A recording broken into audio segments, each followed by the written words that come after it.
All right, so if you have a vector valued function, sometimes you want to integrate it. Why would you need such a thing? Well, think about the following case.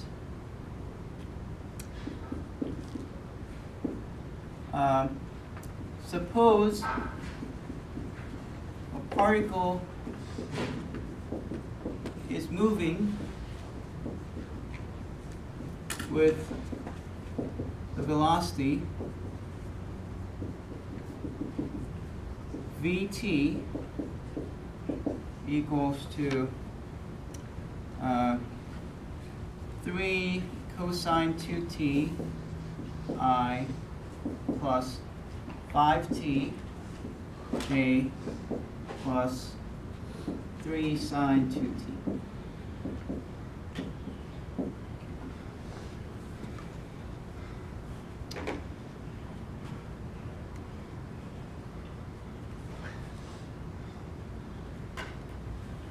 If at time t equals to 0, the particle is at the point 0, 2, 5, find the trajectory, the position of the particle at time t. Let's think about this. What's the relationship between the position and the velocity? Position you have to draw. If you differentiate, you get the velocity.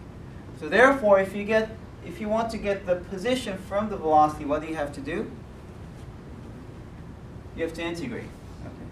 That's when you have to actually integrate this vector valued function. Okay. The actual integration is nothing different than the regular ones. It's just that you have to integrate 3 times. Okay. And by the way, when you're given your vectors in ijk form, it throws off a lot of students. I found that students struggle when they see this notation ijk. So always when you see this, first convert it to the regular notation, Vt equals to this angle bracket, 3 cosine 2t, comma 5t, comma 3 sine 2t. So without the ijk. Okay? In other words, please try to stay away from the ijk notation unless you really need to. Okay? I saw a lot of mistakes when you're dealing with ijk. Okay? All right. So let's do this. Rt is therefore the integral of Vt and that's just the integral of these. So what's that? If you integrate cosine 2t, what do you get? Integrating cosine, you get? Sine. But sine 2t doesn't differentiate to cosine 2t. It has this extra 2 because of the chain rule, right? 3 over 2. Yeah, so you have to do 3 over 2 sine 2t plus c. And then 5t integrates to 5 over 2t squared plus c, and there's something you have to think about. This constant just means some arbitrary number. Okay? And there's no reason why this constant has to be same as that constant. These could be different, and they would still differentiate individually to these. Okay? So you should distinguish them by C1 and C2. Even if they are different, if you differentiate this, you still get these functions, right? So we put C1 and C2.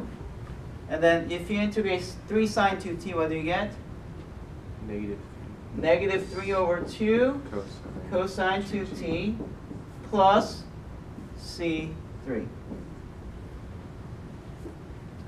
All right. So that's the position function. Now we have to determine what C1, C2, and C3 are. What are those? 0, 0, 2, 5. Pretty close, but it turns out that C3 is not 5. You'll see why. Okay? Okay. It has to satisfy, of course, 0 to 5, but what has to equal to that? R of what? 0. R of 0 has to equal to that, right? So R of 0 has to equal to 0 to 5, and let's see what it actually gives us. Sine of 0 is 0, so you just get C1 for the first one. And if you plug in 0 here, that's of course 0, so you just get C2. But here's the curveball, right? When you have cosine of 0, what's that? 1. 1. So you have negative 3 over 2 plus C3 equal to 0 to 5, right? And therefore, you have C1 equal to 0, C2 equals to 2, and negative 3 over 2 plus C3 equals to 5. And this last one has to be solved for C3. Okay? You solve this for C3, so 5 plus 3 over 2, which is 13 over 2, and that's your C3. And therefore, finally, the answer is R of t is equal to positive 3 over 2 sine 2t plus 0, so I don't write anything, and 5 over 2t squared plus 2, and then negative 3 over 2 cosine 2t plus 13 over 2.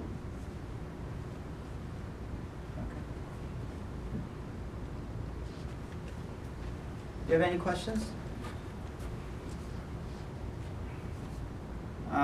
You may have a question why I went from this angled bracket to a round bracket. The reason for that is because the meaning of this RT is a position vector.